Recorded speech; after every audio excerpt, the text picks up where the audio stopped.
Fear pervaded the streets of Colombia. Nobody dared to stand against the drug lord of the city, as he had a secret sniper who exterminated all his enemies until that one, when U.S. military sent a messiah to bury them all.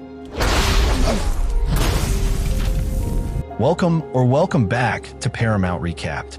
I don't have many subscribers, but your single comment is a ray of hope to motivate me.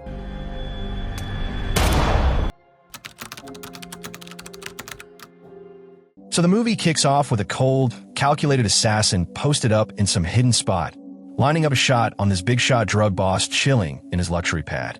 This dude isn't rushing anything. He just waits patiently while the target pulls up with a full squad of bodyguards. The guards hang back outside while the kingpin heads into a private room to have some fun with a couple of women. Right when things are heating up inside and the guy's letting his guard down, bam, the sniper puts a bullet straight through his skull, leaving everyone inside screaming in panic. Meanwhile, across the country in Virginia, things are way darker.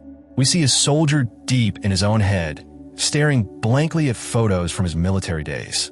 He's clearly struggling. His uniform's laid out on the bed, a pistol's in his hand, and you can feel the weight in the room. He tries to reach someone, anyone, but nobody picks up. Eventually, he loses the fight against his own thoughts and ends his life. Later, there's a somber funeral with full military honors. Among those paying respects is Master Sergeant Brandon Beckett, and the look on his face says it all. He's shook. After the service, Brandon runs into Major Richard Miller. The Major seems more than just concerned. He's got something on his mind. Brandon's trying to wrap his head around how such a decorated soldier could take his own life, and there's this lingering fear that maybe he's headed down that same path. Miller tries to give him a perspective check, telling him they're just tools for the government, used when needed, shelved when not. Brandon already knows where this convo is going. He can smell a mission offer coming. He's not exactly thrilled, but Miller brings up that Brandon's physical eval shows he's more than fit for action. The offer? A deployment to Bogota, Colombia. Brandon's dad? Yeah, the legendary sniper Thomas Beckett is running an operation there with a joint task force. Brandon tries to say he's not up for it, but Miller brushes that off and casually points at a car that's ready to take him to the airport. And just like that, Brandon's on his way. When Brandon lands in Bogota, he gets picked up by a guy named Walsh who starts going off about his own sniper stats. 63 confirmed kills, no big deal. He throws some shade, suggesting that the sniper lifestyle isn't all that heroic, but Brandon just zones out. Soon, they pull up at the National Police HQ, where Brandon gets introduced to his new spotter Santiago, a local legend in Colombia's forces. From there, he's taken to meet the man in charge, Captain Hector Garza, and then finally comes face-to-face with his old man, Thomas. The reunion's awkward, but there's no time for emotions. Garza hands Brandon a file. The target? Jesus Morales, a big fish in the cartel pond who's tied to everything from trafficking to murder. Morales is slippery, never stays in the same place twice, and runs with a huge network. For 10 years, he's been laying low, but recently he's been making moves, wiping out his competition. One assassination, in particular, has raised some eyebrows. The sniper hit from the opening scene. Whoever pulled that shot off wasn't your average gunman. We're talking military-grade precision. The task force thinks the sniper might be a retired soldier or someone still active. If he's working for Morales, that's a serious threat. The team's got a lead on Morales' current location, and they're gearing up for a raid. Enter DEA agent Kate Estrada, who storms into the room furious that the briefing started without her. She's clearly the one calling the shots on this op and announces they're moving in tomorrow, earlier than planned. Brandon objects, saying he needs more time to scout and prep, but Kate shuts him down. She wants Morales, dead or alive. Later, she pulls Brandon aside. She needs to know if she can count on him when things get messy. The next day, Brandon and Santiago go full camo and head out to recon the area. The wide, open terrain is making them nervous. It's the perfect setup for a sniper ambush. Meanwhile, Kate and the rest of the team arrive with all their high-tech gear, using satellite images to confirm the layout of Morales' hideout. Back at HQ, Thomas is joined by DHS agent John Sampson, who's not thrilled about the operation. He thinks the intel might be off and worries they're walking into a trap. Thomas doesn't have much wiggle room. Kate's in charge, and she's already greenlit the raid. The tactical squads move in, quietly surrounding the property. Still no sign of Morales or anyone else. Brandon radios to Kate, who confirms the coast looks clear. She gives the go. The team sweeps in from all sides, but just as the first group enters the house, boom, the place explodes in a fiery mess.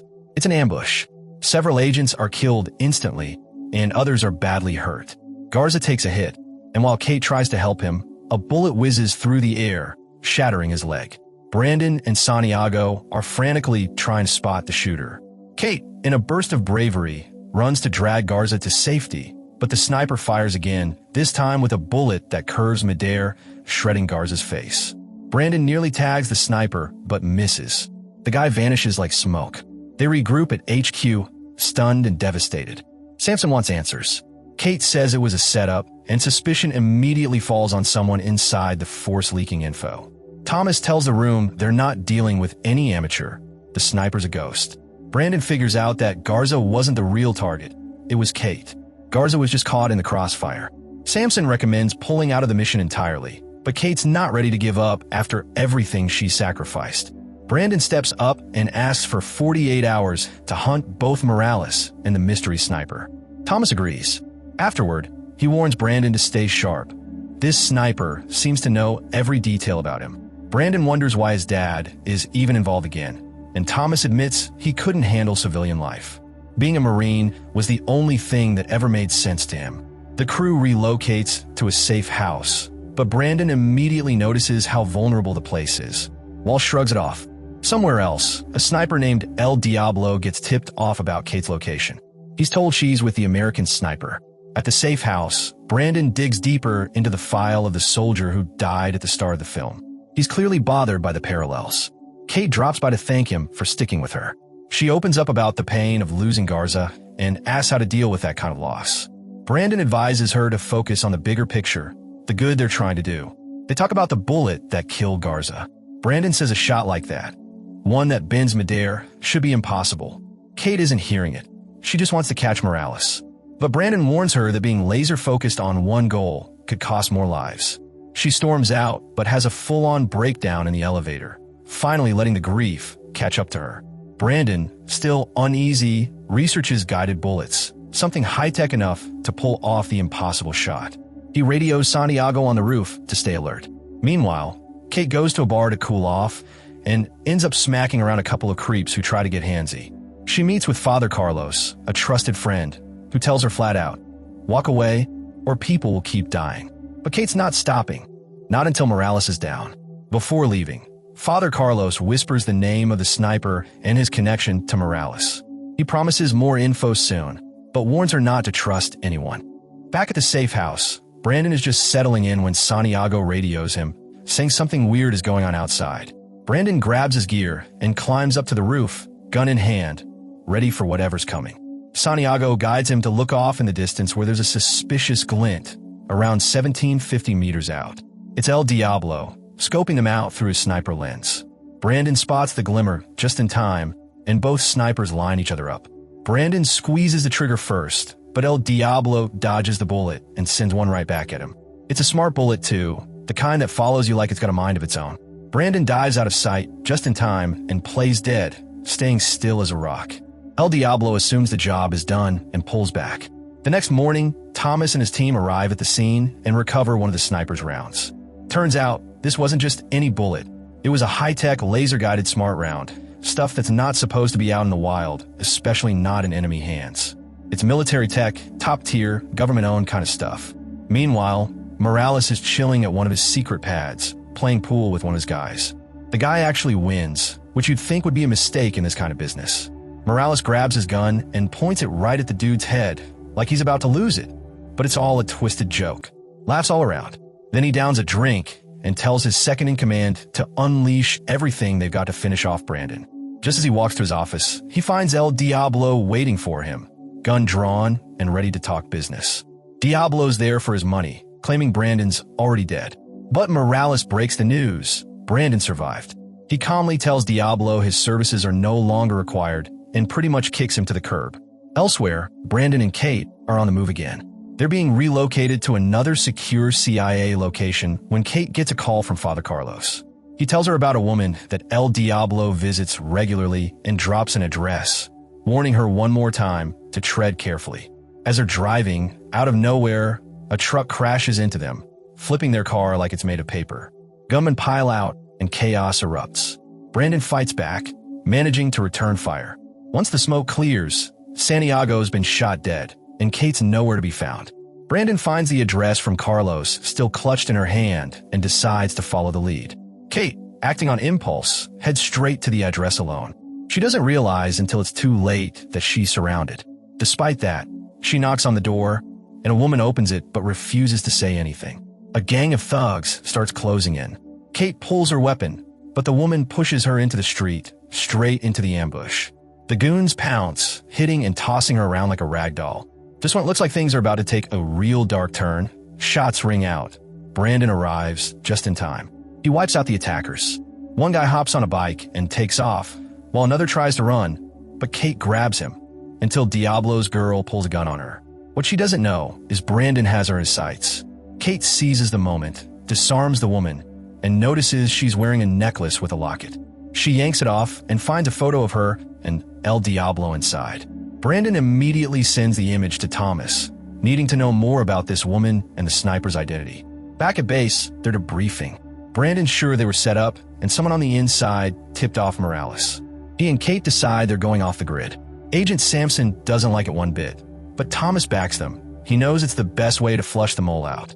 Kate and Brandon head to Father Carlos, asking for a safe spot to lay low. They fill him in on the possible traitor, and Carlos warns them that Morales has a long reach and could have anyone on his payroll. Even though he's hesitant, he agrees to help. They come up with a plan, start cutting off Morales' contacts one by one, and see who takes the bait. A few days later, Major Miller tells Thomas that a bunch of Morales' men are being picked off, sniper style. They all assume it's Brandon, and even Miller thinks the guy's gone rogue. His kill list is starting to look like a grocery list. Brandon and Carlos take a walk through the park, and Brandon opens up. He talks about the Marine who took his life, and says he's scared he's heading down the same path. Carlos tells him that guilt and grief can eat you alive if you let them. Then, in a surprise reveal, Carlos shares that he used to be in the gang life himself. He did things he's not proud of, but managed to change, and Brandon can too. Meanwhile, El Diablo is with his girl when Morales suddenly bursts in, gun pointed. Instead of pulling the trigger, Morales lays out a deal, $5 million up front, and $500,000 more if he kills Brandon. Diablo agrees, but the tension between them is thick. Back at HQ, Brandon's identity of El Diablo is confirmed. His real name is Enrique, a former elite sniper. Sampson still wants to yank Brandon and Kate out of the country, saying it's too dangerous. But Thomas and Miller both feel Brandon's finally closing in and agree to give him more time. Father Carlos later contacts Brandon and Kate, asking them to meet him at his church. But something feels off. They arrive near the church, but stay hidden, knowing Diablo might be watching. Brandon sets up his rifle and waits. Hours pass until Morales' goons show up, doing something sketchy. When they leave, they see Carlos hanging from a tree. Kate tries to run to him, but Brandon stops her. Diablo is close. Brandon steadies his breathing and shoots the rope, dropping Carlos to the ground. But now Diablo knows where Brandon is and returns fire. Carlos tries to crawl away, but Diablo shoots him dead. Carlos's funeral is huge. Kate and Brandon attend, but there's no time to grieve. Brandon spots one of Morales' guys in the crowd. He bolts. Brandon chases him down, corners him, and the guy pulls a knife. Brandon quickly disarms him. The man, shaken by Carlos's murder, is finally willing to talk. He spills Morales' location. Kate and her team raid the hideout and catch Morales without much of a fight. Kate confronts him about Carlos, promising his life's going to be miserable from now on. He's set to be flown to the U.S. for trial, but Brandon's worried Diablo won't let him live long enough to make it. Somehow, Diablo makes it into the U.S. undetected. He teams up with someone inside and gets a car prepped with 3 laser-guided sniper rounds. As the authorities prepare to move Morales under heavy guard, Brandon tells Sampson that the guy in the hooded transport van isn't Morales. It's a decoy. The real target isn't a cleaning van. Diablo, waiting on a rooftop, gets a message confirming the van's route. When the vehicle comes into range, he opens fire, blowing it apart. Gangsters and backup vehicles swarm the area and join in. Brandon's squad returns fire, trying to expose Diablo's position. Diablo fires another shot at the van, but Kate spots him and gets a location lock. Brandon focuses, steadies himself, and fires, taking Diablo's head clean off. They confirm it was Morales in the real van all along. Samson's stunned. He realizes the van he was protecting was empty. Then everything clicks. Samson was working with Morales the whole time. Brandon and the others surround him at gunpoint. Samson fesses up. They cut a deal with Morales to stop a bomb from crossing the border. They gave him weapons, but it backfired. Furious, Kate punches Samson out. He's arrested on the spot. Thomas, now confident in his son's growth, tells Brandon they made a good team and maybe even started something new. He's ready to retire, for real this time, and says he's off to enjoy fishing. The two share a heartfelt goodbye. As Brandon walks off into the distance, Thomas watches proudly.